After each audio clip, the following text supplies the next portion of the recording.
Tonight on Arisen Strength, the motivational podcast, we have Kirsten Lupton. She is the Pride of Britain Award winner. It's all about inspiration through awareness and motivation. So let's get to it because your time is right now. You know I can't recall the day your dream became my life. I've lived an eternity with you by my side. You by my side. Like the sun and the moon, I've seen that your light reflects mine. And riding together we have conquered the skies. But for so long I failed to see the truth as I searched for a fantasy that lived within you. Said, how did you know that you'd be my angel when your wings were jabbed into my heart? Where did you see that we would be wonderful and our dreams would live where we are? Hello, I'm Shane Schultz, and this is the Arisen Strength Motivational Podcast. Folks, we do this show because we feel there are far too many dreams, talents, and capabilities that are being suppressed for whatever reason, whether it be injury, illness, or life experiences. These are situations that find us being robbed of what it is that makes us special and unique in this world, and that's our passions. Here at Arisen Strength, we encourage people to pursue their passions in spite of the challenges they face. Now, how we do that is with our three-pillar concept. Number one, we support. Number two, we empower. And after all that work, number three, we have the right to celebrate. Folks, that's the Arisen Strength concept. Our goal is to help you be more than the challenges you face. But I don't do this show without my good friend. His name is Wayne the Hack Hacker. Hey, Wayne, how are you tonight? I'm back in the frozen tundra of upstate New York, Shane. Welcome back. I was gone about 3 weeks. Went down to New York City, then spent most of the time in North Carolina. Beautiful weather down there. Although there was snow on the ground when I arrived. But gone by the afternoon, and we never saw another trace of it. Back in town now, feeling relaxed, recharged, ready to go forward. And I still managed to not lose as much weight as I've been losing lately, but I did manage to still lose weight while I was on vacation. So that's a thumbs up for that. Excellent. Excellent. Well, that's the thing, right? Because what you're doing is that you're setting the foundation, right? You're setting the capability of being able to make a difference in your life. And even though that, yeah, you're going down and you're meeting friends and so forth, and maybe you might not have been as stringent on the diet as what you normally would be, but now your body is in tune to saying, hey, you know what? I got this. I've got it started. Just come back to me so that we can get back to work when we need to. And that's something that is similar to people who are dealing with chronic pain, chronic illness, whatever the case may be. It's all about a mindset to get them going in the right direction in the first place, especially when they're having good days, right? You want to make sure that you're getting everything that you can out of a good day. And then when you have a challenging day or a more challenging day, that way your body knows, your mindset knows, hey, okay, this is where it is that we need to buckle down and we need to get through it and work our way through it and not just avoid it. No, that's exactly right. I mean, we talk about kick the can't and, really focus on what you can and what you can, when you can, the best that you can. And when you can't, you dial it down a little bit. Yeah, today I can't do as much as I did yesterday because of whatever's happening in my life, whether it be life experience, injury, illness. We all have those things. And some days are going to be better than other days. On the good days, make hay while the sun shines. It's an ancient expression, and it's true. It was then as it is now. Yeah, we gotta get out there and do it when you can. And it was really a fabulous time because of that. When I was down there, I wasn't overindulging, but I was purposely letting loose. I was like saying, you know what? I'm not going to worry about this. I mean, I'm on vacation. I'm visiting friends. If I want to eat tacos, because I've been cutting the bread down, so I haven't been eating things like tacos. I haven't been eating sandwich. I haven't been eating potatoes, rice. I ate all that when I was out there. Not a lot. But, hey, we went out for Chinese food. I had some rice. We had Mexican food. I ate the tacos. I had a sandwich. Nice area, beautiful farm-to-table cafe. And they made these delicious sandwiches. Yeah, I'll have a sandwich. But I let what I have learned about portion control and with my brain resetting, I'm a new mindset, looking at food differently. But rather than have like the jumbo foot-long sub loaded with mayonnaise and cheese and oil and vinegar and a big bag of chips with it, it was a simple sandwich. And I proved myself that I could do that over an extended period of time, 3 weeks, and still lose weight. Normally, I would have lost about 10 pounds during those 3 weeks, the way I've been going for the last year. I lost about 4 or 5 pounds. Not a bad amount of weight to lose in 3 weeks. Most people would be happy with it. I was happy with it. So it was a little less than what I'm used to, but I was also not being as stringent. I was kind of going with the flow and seeing what I had learned in a year. And apparently in a year, I've learned a lot. Well, we talk about how living life with purpose. We're talking about doing the best that you can, especially on the good days. You really want to celebrate those days. In fact, our pillars are, support, empower, and celebrate. And celebrate, we are going to do, folks. We are having a special live show next week when we are going to be celebrating my man, Wayne the Hack Hacker. It is What a Difference a Year Makes. Hashtag lose 300 pounds. It's going to be awesome. We're going to have Wayne and myself. We're going to be in the Zoom room. It's kind of cool to say, huh? And then we are also inviting everybody to come and join us. So there's going to be enough room for at least 50 people at a time to be able to be involved with us on our live show, where we are going to celebrate the fact that Wayne has taken the Arisen strength concepts. He's also taken his own initiative for what it is that he's doing, his living life with purpose, making a difference in the year that he's done. It's been amazing. So it's time to celebrate. It's going to be pretty cool. Yeah, I'm really looking forward to that. I think it's going to be really exciting. And, we talk about the pillars. The first pillar, support. I could not have done this without the support that I had. And, a support from my friends, from you, my good friend Shane, really being with me as I was getting through this and getting into the system, working with my therapist, I have a care coordinator through the county, working with a nutritionist, with my primary care physician. So that's a lot of people on my team working for me, working with me. Sure, I had to take all these steps myself to get it done, but I didn't have to take them by myself. And that's the real important thing about support. Reach out, use the supports that you're being given. Yes, at the end of the day, I'm the one that has to make the difference in my life, but I don't have to do it alone. That's a lot of freedom with that. It's about the freedom of acceptance.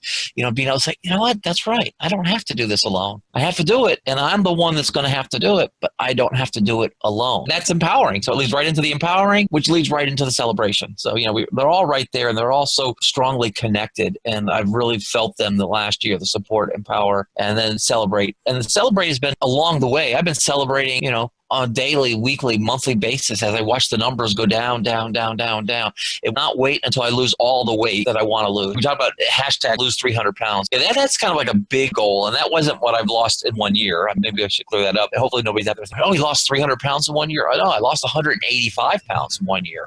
I'm 2/3 of the way there nearly, and by the rest of 2017, I have stretched out. I can lose the last 115 pounds, reach my goal, and that's an initial goal, right? There's no final goal. There's big goals, there's little goals, but I don't have any final goals, right? It's always about progress, not perfection. And that first goal of lose 300 pounds, hopefully hit that in 2017. Yeah, it's going to be very cool. We're going to have a lot of fun with that. We've got a great interview this evening. Her name is Kirssteen Lupton. And what'd you think about the interview? Wonderful, wonderful, wonderful. She's from Scotland, and she's got the most beautiful Scottish accent. Well, what a lot of fun it is to listen to a Scottish accent. I definitely enjoy it. I was born in England. Maybe I should let that out of the bag there. I think we've mentioned it many times on the show, but yeah, I don't have an English accent. My mother, she's an American citizen now, and that's only fairly recent, but she was born in England with the full-on English accent. So, and I was born in England, but I didn't pick up the English accent. Like old home week, me in a sense, getting back. I remember these accents. Well, I'll tell you, she is pretty amazing. Folks, when you listen to the interview that we've got in store for you, you're going to hear some amazing, amazing advocacy that this young lady has done since she was in her single digit years. She actually is a Pride of Britain award winner, and I'm going to let her describe what that means and what it all entails, because it is pretty prestigious. But more so, she's just an amazing person. She does what it is that she does for a reason, and her reason is really the right one. I mean, it's the way that it needs to be for actually making a difference in the right way. She does it absolutely amazing. But before we get into the interview, I want to mention, hey, we are going to be featuring our friends Amanda and Austin Harris of Sapphire Rain for the month of April and the month of May. Now, I got to tell you, the music that Sapphire Rain puts out is with a great, great message. It's one that talks about mental health. It talks about self-harm, talks about suicidality, but it does it in a way that really is entertaining and also informative. So you want to be sure to listen to the music they provide. I invite you to go and check them out on Facebook, on Twitter, on YouTube. They are all over the place. It's just the two of them, but they make some great, great music. So definitely check them out. We'll make sure to have the links out there for you. Plus, we also have an announcement that we're going to make at Wayne's Celebration. This is going to be a big, big announcement for the month of May. So make sure to come over with us and celebrate Wayne's Celebration for what a difference a year makes. Hashtag lose 300 pounds. It's going to be awesome. Wayne, why don't we get right to the interview? Sounds like a great idea. I am here with Kirsten Lupton. Hey, Kirsten, how are you today? Hello, I'm fine, thank you. How are you? Oh, I am doing really, really well, thank you. Hey, folks, Kirsten Lupton is part of Courage to Shine, and this is our Courage to Shine series. And as you can tell, she is not from the United States. Where are you from, Kirsten?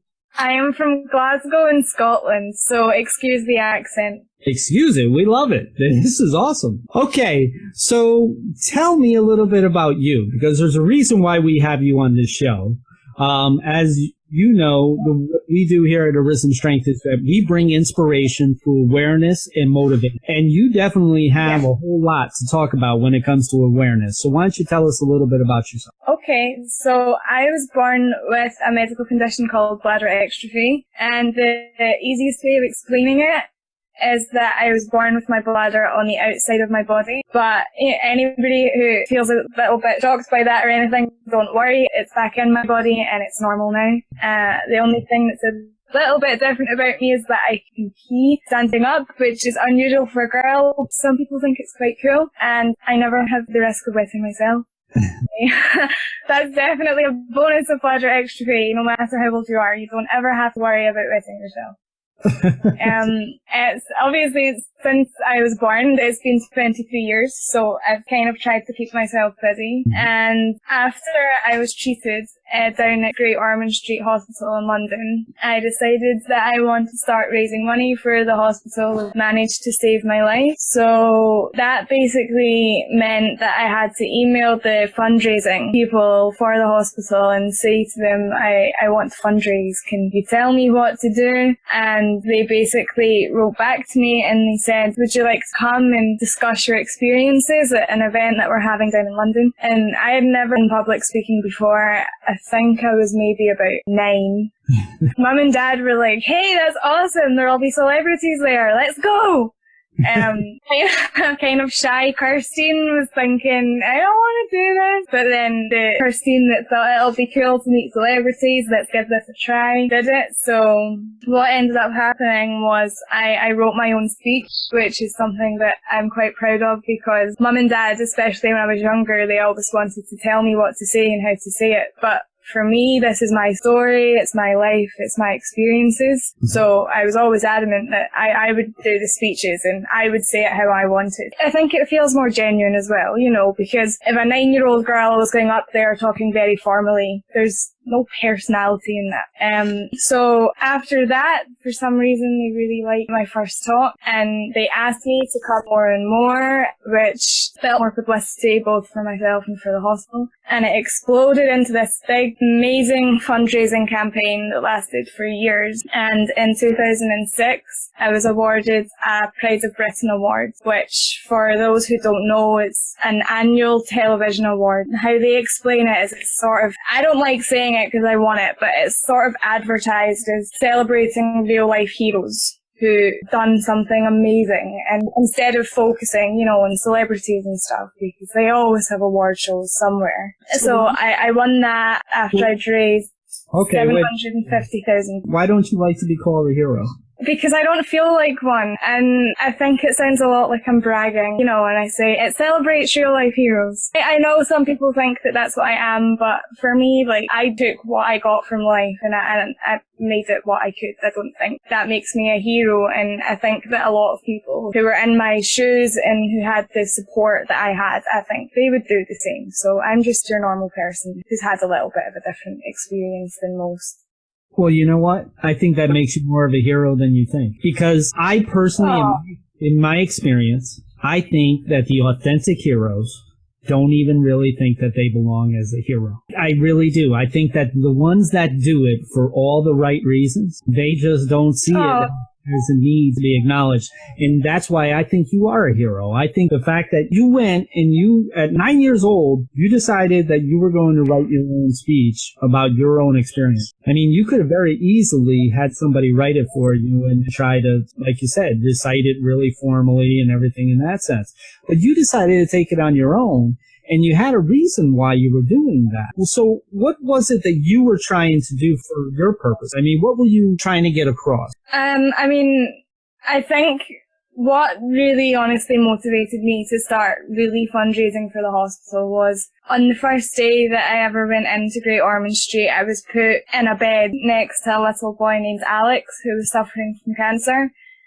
And our families became quite close. Alex and I kind of had this mutual connection. We didn't have the same condition, but we were both sick children in a hospital. So we both knew that our situation sucked a lot. So we were sort of there to support each other. And not long after I got out of hospital, we unfortunately got a call to tell us that Alex was, he wasn't going to make it, that his cancer had come back. And after that, I kind of decided, I'm going to raise money for the hospital. One, to thank them for everything they had done for me. And two, to try and make sure that the same thing doesn't happen again to, a little boy like Alex.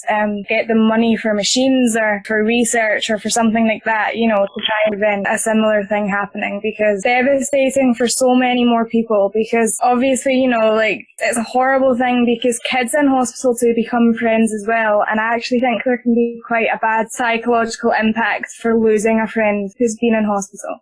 So a large part of it, honestly, was when Alex passed away. I think he was a big kind of inspiration for everything that I'd done. Wow. I can so identify with what it is that you're saying because I had lost my best friend. His name was Ronnie. He had an unfortunate accident. And in order to be able to ritualize his memory with me and everything that I do, and I made this promise to his family that he would be right next to me no matter what it is that I do. And so what I did is I made this logo with a starburst. It comes from a story of my best friend Ronnie, and so he's always with me. So, I really do identify with what it is that you're saying. I'm very sorry for Alex having such a short time here, but I'm pretty darn sure that wherever Alex is, he's pretty darn proud and thinks you pretty cool too for all the things. I hope so. We're talking with Kirsten Lupton. She's the Pride of Britain Award winner, and we will be right back.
Hey, welcome back. That is Sapphire Rain. I told you they have an awesome sound and a fantastic message. It is awesome to have them featured both months of April and May. We have a bunch of announcements coming soon. Okay, so you mentioned an award, which is the Pride of Britain Award. Now, I know you're from Scotland. Now we're talking Pride of Britain. How did that all happen? Oh, if we get into that, then we're getting into the independence thing.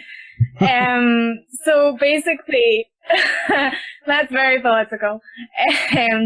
So basically what it is the idea of Pride of Britain is hundreds of people are nominated. I don't have a figure of how many people are nominated, but for months before, it takes place October, November time. And months before, there's flyers and there's television adverts. And so one of the fundraisers from Great Ormond Street Hospital, bless her heart, she nominated me and she put forward my story. And what happens then is it goes to a panel of celebrities and different kinds of important people in the country, and they read through all the stories and they make a short list of 16 people per year. I know it was 16 when I won. It might have gone up or down or by a few people, but generally it's 16 people per year that win it. And normally what they do is they sort of try and surprise you when you win the award, so you don't have any idea. And it's a really big deal, so you have celebrities coming and giving the awards. Jude Law actually gave me mine, which was really cool for 13-year-old me to have Jude Law coming out. Tell me about that. Tell me how that all came about. I mean, did anybody know that you were nominated and that this was happening, or was everybody totally in the dark until all of a sudden there it was? So my mum and dad knew, and it was quite weird actually, because through my fundraising, I've been fortunate enough to meet quite a lot of celebrities. One week, mum and dad both asked me on different occasions, if you could meet any celebrity in the world, who would you meet? And I remember thinking, mum asked me it after my dad, and I remember thinking, dad asked me that this week. And I thought, maybe there's just another event that they want me to talk at, and I don't know, I thought maybe they were trying to sort something for me or something like that. There's a television show here. It's like a sort of morning television show. I could be wrong, but when I went on it, it was called GMTV. It's kind of that show that everybody in Britain watches when they're getting ready for work in the morning. And I was told one day, you're not going to school tomorrow because you're going on GMTV and you're going to talk about your experiences, which wasn't unusual for me because, a lot of the time I would be asked to speak to newspapers and stuff. So I didn't really think anything of it. I was just like, okay, yeah, fine. And when I got there, they were asking about my fundraising and stuff, and they actually said to me, so, you've won this massive award. I was absolutely dumbfounded. I didn't know how to react. And I was thinking, is this a joke? And I don't know what to say. And then I think it was about a week later, I'd actually, been given the award, and it all happened so fast that I think it took a while to kind of sink in that this has just happened, this kind of big deal in your life. So pretty cool. I enjoyed it. When did you end up meeting Jude Law? So that was the night of the award ceremony. What they have is all sorts of celebrities come along, and Prime Minister comes. So while I was there, it was Tony Blair. So Tony Blair and his wife were there, and all these other politicians and celebrities and other inspiring people, as well as the people who had won the Pride of Britain. And the main aim of the show is to make the celebrities kind of not as big a deal as the winners. So, the celebrities kind of come and they approach the winners, which is a very weird feeling, because I was having dinner before the show. You have a dinner, and Simon Cowell came up behind me and he was like, Kirsteen! And I was just like, what is this? Like, are you serious? And talking away to me, and even mum and dad were thinking, what did we do in our lives that we are now having dinner with our daughter and Simon Cowell is approaching her? It was really cool, actually. So whenever we're watching TV and stuff, he's now my friend, even though we've spoken once. And then they tell your story. So, they have kind of videos and stuff of speeches that I didn't know that Dad had necessarily taken or given. And then you go up on stage and the celebrity will come out with the award. So I didn't know that it was Jude Law. And the woman presenting it, she sort of made a few comments, and then she announced it was Jude Law, and I was just thinking, oh my days, this is so cool. So he came out with the award, and okay, so McFly, I'm not entirely sure how well known they are in America, but in Britain they're a very popular sort of boy band, and after Jude Law had given me the award, McFly came out with a signed guitar that I could auction off for Great Ormond Street, which was really, really cool because everybody loved McFly, especially back then. It was quite fun going back to school the next week and everybody was saying, "I can't believe you met McFly." All right, look, Kirsten, I don't know what the heck is going on. Listen, you are a hero to somebody because, I mean, you are at this award event, and this is a very, very prestigious award, folks. The Pride of Britain is not something that is just handed out to just about anybody. As you can tell, I mean, you know, she gets to meet Tony Blair. I mean, Simon Cowell goes up and says hi by her first name. You know, I mean, this is something that's really prestigious, where it is that Kirsten is from. Okay, so that was really, really cool. But you also had something else that came about because of the award as well, didn't you? Yeah, so after the award, we were contacted by Virgin Books, who basically had seen the television shows, and I don't know, maybe they looked into my life a bit more, but they decided that they wanted to write a story about my life and my experiences in my fundraising, which, you know, you first get the call and that's really cool. But what my parents kind of had to remember was I was only 13 at the time. So although my story was out there, it wasn't sort of in a book. And for the book to be made, it was done by a ghostwriter. So it meant intense interviews for days. And I think at first Mum and Dad had sort of thought, can she psychologically cope with this? Because when I write my speeches, I'll talk about what I want to talk about. And, you know, I won't bring up something that'll make me cry. So for example, in all my speeches, I'll never talk about Alex, because I don't want to cry in front of people. Whereas when somebody's interviewing you about your life, the person who wrote the book, you'd be sitting in the living room, you'd be having a normal conversation, and he'd bring up the worst experience of your life and say, "So tell me about that." And, you know, I'm on my lunch break from school, you talking about my worst memories and then having to go back to school. But, you know, as a family, we all discussed it and decided, you know what, that's been through worse. We can deal with, you know, going back to some bad places. And we said to Virgin Books, that's fine, but we want all of the proceeds to go to Great Ormond Street Hospital. So whoever buys the book or anything like that, all of the money goes directly to the hospital because we didn't want to get anything from it. Do you know how many books have been sold so far? Absolutely no idea. I have no idea. I've always been interested to find out. I don't know how to find out, so I'm sorry, no. I don't know. I mean, I think it probably gets a lot of inquiries because my mum loves going into bookshops and saying, "Do you have Pride of Britain?" And they, you know, they'll say, "Yeah, you know, who's this for?" And she's like, "Oh, just Kirssteen Lupton." And, you know, I'm standing next to her like, "Mum!" That's really embarrassing actually, but you know, she's proud, so I kind of have to let her have it. And luckily I have brown hair now and I'm much older looking than I am in the front cover of the book. So, you know, when people look at it, I like to think that if they were to sort of see my mum buying it with me, they wouldn't think she's really sad. She's buying her own book from a bookstore. So, you know. No, I think that's cool. No, I think that's cool of your mom to do that. That's pretty awesome. I mean, you know what, Kirsten, really, I believe that life is all about the memories that we make, right? I think the memories are more than the minutes. The fact that you've had the experiences that you've had is just phenomenal. And you didn't have them just for no reason.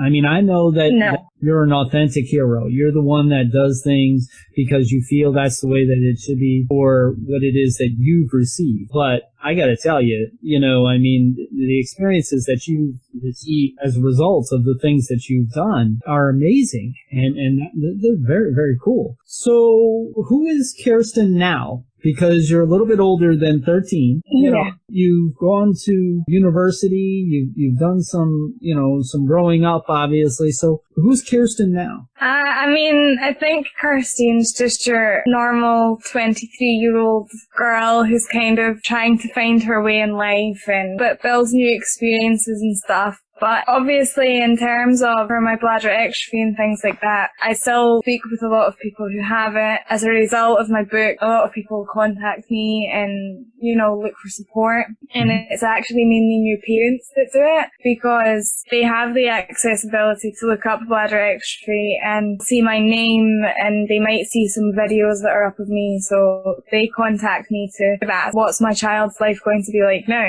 It's actually really awesome to be able to say, like, do you know what? It could actually be so much more better because they have bladder extrophy, because my conditions meant that I can travel the world. I've been to America to visit people I know with bladder extrophy. I've been to Israel to visit people I know with bladder extrophy. Like, if I hadn't been born with that, I'd never have got to do any of it. And if I hadn't been born with bladder extrophy, Simon Cowell wouldn't have known my name even just for one night. So, it sounds really scary, but I'm just a normal person. I have a condition, and some of my childhood was hard, and I'll never sort of take away from that or forget the hard times. But the pros of my childhood and, all the really cool stuff that I got to see and experience completely outweigh the cons. And like I said earlier on, the biggest difference that I have now is that I pee differently. But, nobody knows that. People only know it if you want them to know it. Maybe not so much in my case because, I have a book and things like that. So a lot more people might know about my condition than, I know. But in terms of people with bladder extrophy who want to keep it secret, they can. And I think, it's totally your choice. But for me, I'm a very open person. I'm friendly, trying to find my way in the world and, freaking out that I'm getting older, unfortunately. Join the club. I know. Had a birthday itself, so I know. We were talking about the book, but we never mentioned the title. What's the title of the book? Title is Pride of Britain. So it's just the name of the award. Okay. Yeah, definitely. I'm sure that a lot of people would love to read that. Okay, so let's step back just a little bit. Okay, so we talked about the fact that you were born with this condition. You were born with this challenge in your life. It's not like you did anything in order for this to happen. This is just one of those things that happens as far as life happens, right? Life happens in ways that we don't necessarily expect all the time. Okay, so you ended up with this. Then you decided, listen, I want to become a fundraiser in order to help others who are more like me than they are different. And so you did that. And you must have done pretty darn good, because the minute that we start talking about your fundraising, we jump into, oh, that's right, you just received the Pride of Britain Award. You had that amazing experience. And now you gotta be like saying, what's next? And then you just mentioned the fact that you're just an average person. Is that something that you want to be, is just the average person, or do you want to take your advocacy up another level? I would advocate for bladder extrophy. That's something that I do until the day that I die. But it's not even just about bladder extrophy. I think in general, for anybody who has any illness, like, it doesn't even have to be one that you were born with. But I think, if you're faced with an illness that doesn't necessarily have a cure or that's long-standing, I think it must be really nice to hear somebody speaking positively and kind of say, I know what you're going through, and I know that it's rubbish because I've been through it as well, but it's not who you are. It doesn't define who you are as a person. And I think the worst thing that you can do is sort of let it kind of eat away at you. So no, when I say I'm an average person, my day-to-day life is normal. I'm not doing anything that's overly exciting or totally different from a 23-year-old person. But sometimes I get to do cool stuff like this and speak about my condition. So, if any opportunity comes up, either to fundraise for the hospital that I was at or to help other people by just discussing my experiences, then I'd do it without a second thought, because it's what I've been doing all my life. So when it's something that you become used to, it's quite hard to let go of that. And advocating is just, I guess, part of who I am now, I suppose. Well, I think it's its purpose, right? Because it's not something that you just take lightly. You take it right on. You take it to the max as to where, like you say, it becomes natural to you. And when we have a purpose in our lives, it's natural to us. And now it's just about us carrying it through. And you definitely are doing that. I got to tell you, folks, if you don't recognize that Kirsten's been using Arisen strength all throughout her young life, it is amazing as to how many different times it really emphasizes what it is that we do here at Arisen. We talk about our pillars and our foundations. Our pillars are to support unconditionally. Then there's empower, to be more than the challenges that you face. And then after all that work, we have the right to celebrate and to reward ourselves for those differences that we made for our lives. And then we have our foundations, where our foundations are all about take ownership of you, take ownership of your own recovery. Don't expect somebody else to do it for you. You got to do it for you because you're the one that matters. And then you have the power of turning the thought. How do you think that Kirsten has used that one over time here? I mean, how many times has she used it? The power of turning the thought. And then the last is the freedom of acceptance. The freedom of acceptance. And that, Kirsten, you emphasize that over and over and over.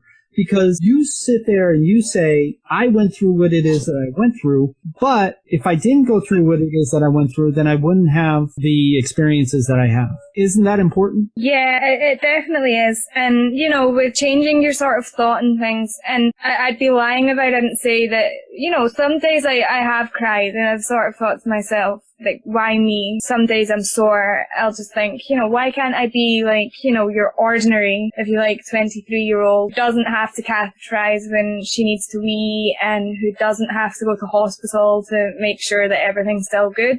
But I think for me, I'll cry about it for a day and then I'm done because, again, you accept that this is your life and sometimes it's hard, but, nobody, even if they're healthy, has what you would consider a perfect life. So, if I didn't have this condition, I wouldn't have met half of the amazing people that I've met. And I don't think I would know what I wanted to do with my life because, the reason that I studied events management at university was through my experiences of events when I was younger.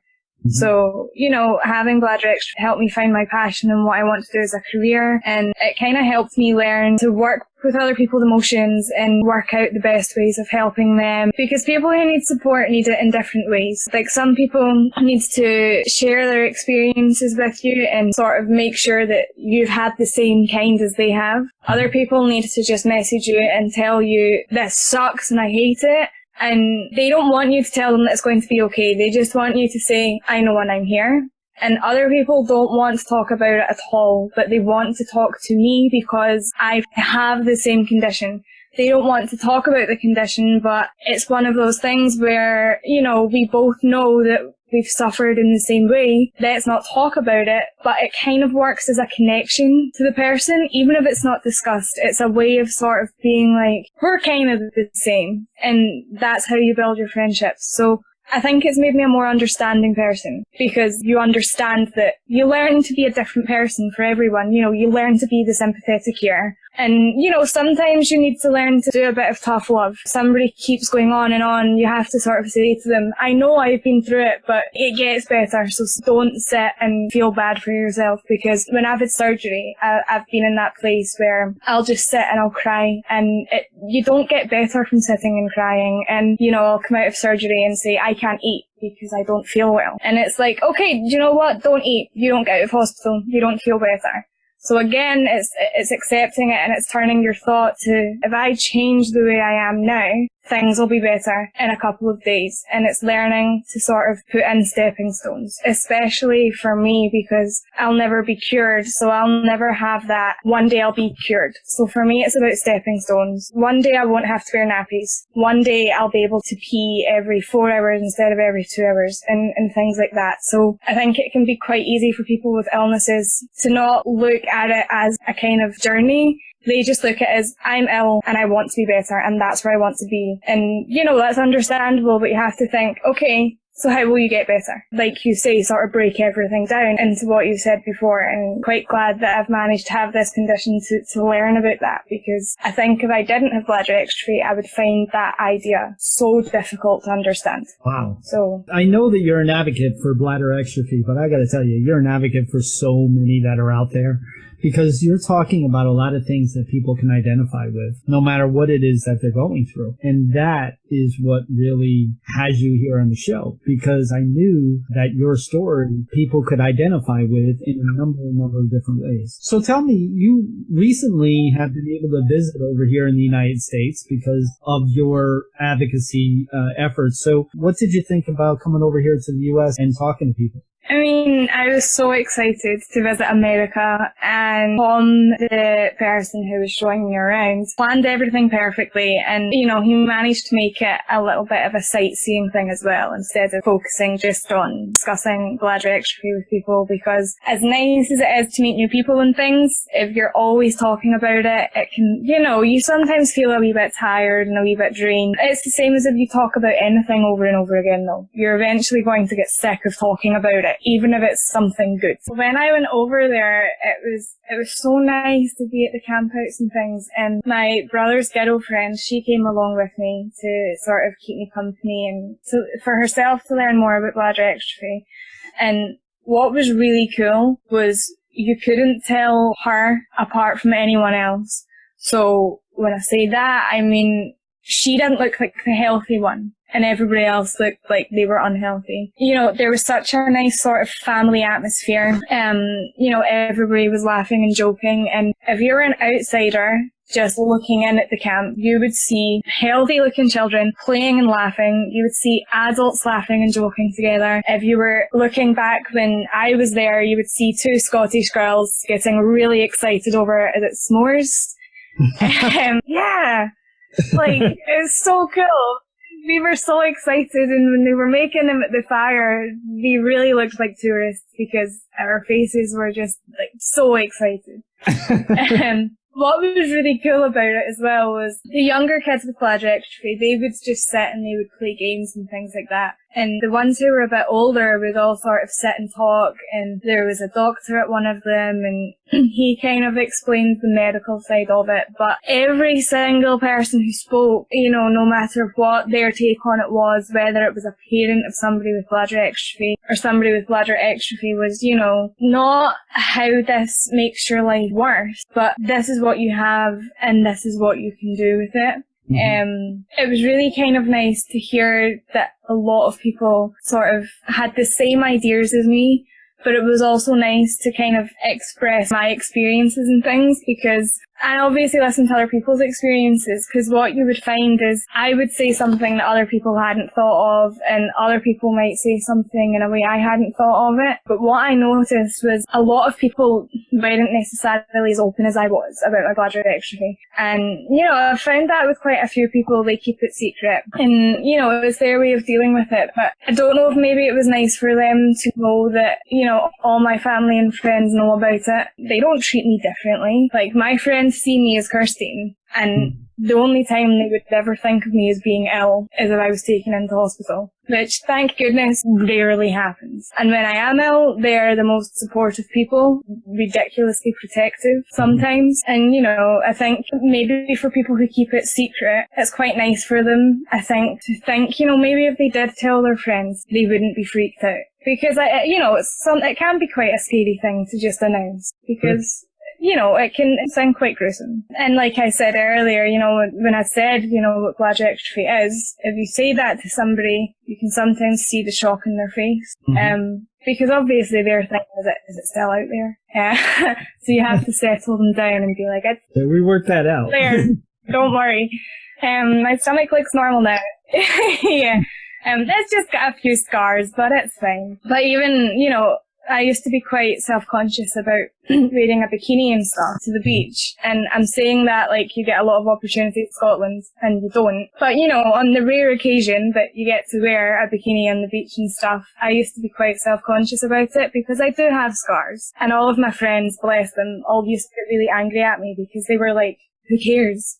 You know, and I think from being so open and from my friends being like that, I've managed to adopt this attitude that, you know, this is what I have and this is what my stomach looks like. And if you can't accept that, then I'm not necessarily sure that I need you in my life anyway, because it doesn't make me different. The only way you'll know I'm different as if you see my stomach. And, you know, if somebody can't accept you for who you are, I think it says more about them than it does about you, because an illness or, you know, a bad time in your life, that's not who you are as a person. That's something that you've gone through and that you've beaten. And if anything, it shows that, you know, you're a strong-willed person not to be messed with, because you don't take any rubbish. So, you know, you can come through the worst situations and be a stronger person. And that's kind of how I've always viewed it, which I know I'm fortunate that I've been raised to feel like that. That is kick-ass Kirsten Lupton. I gotta tell you, folks, she is pretty amazing.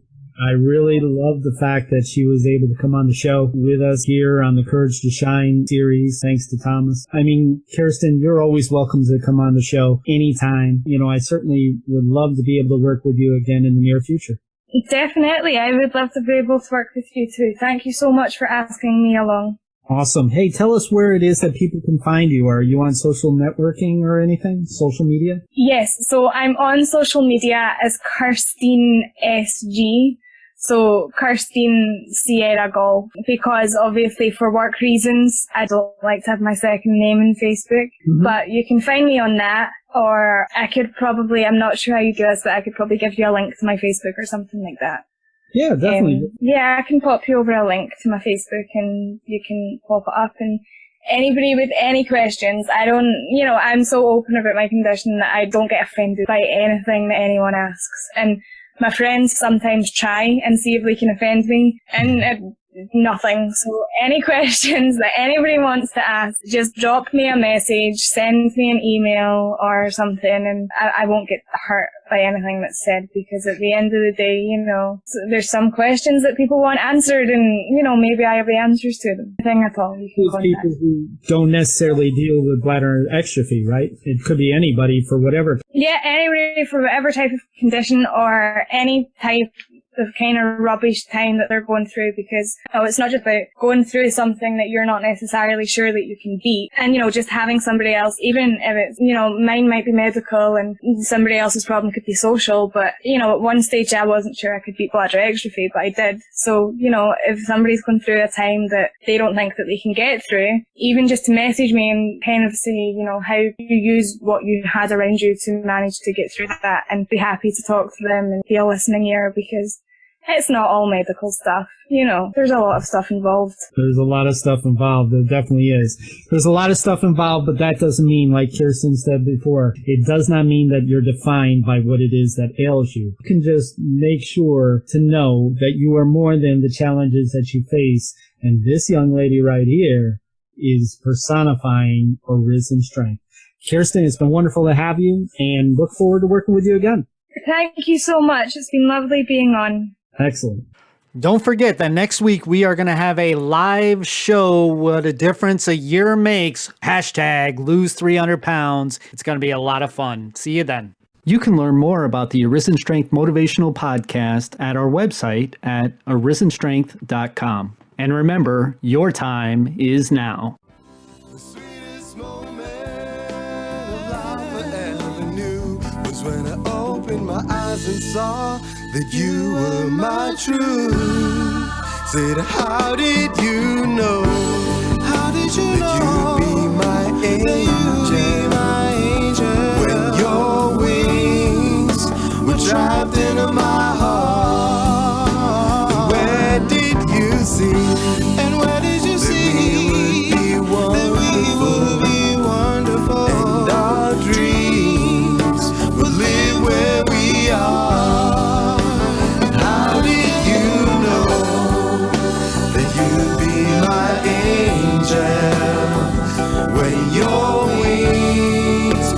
Trapped into my heart. Where did you see that we will be wonderful, and our dreams will live where we are? How did you know that you'd be my angel when your wings were trapped into my heart? Where did you see that we would be wonderful, and our dreams would live where we are? How did you know? that you'd be my angel when your wings were trapped in my heart. Where did you see that we would be wonderful and our dreams would live where we are? How did you know that you'd be my angel when your wings were trapped in my heart? Where did you see that we would be wonderful and our dreams would live where we are? How did you know that you'd be my angel when your wings were trapped in my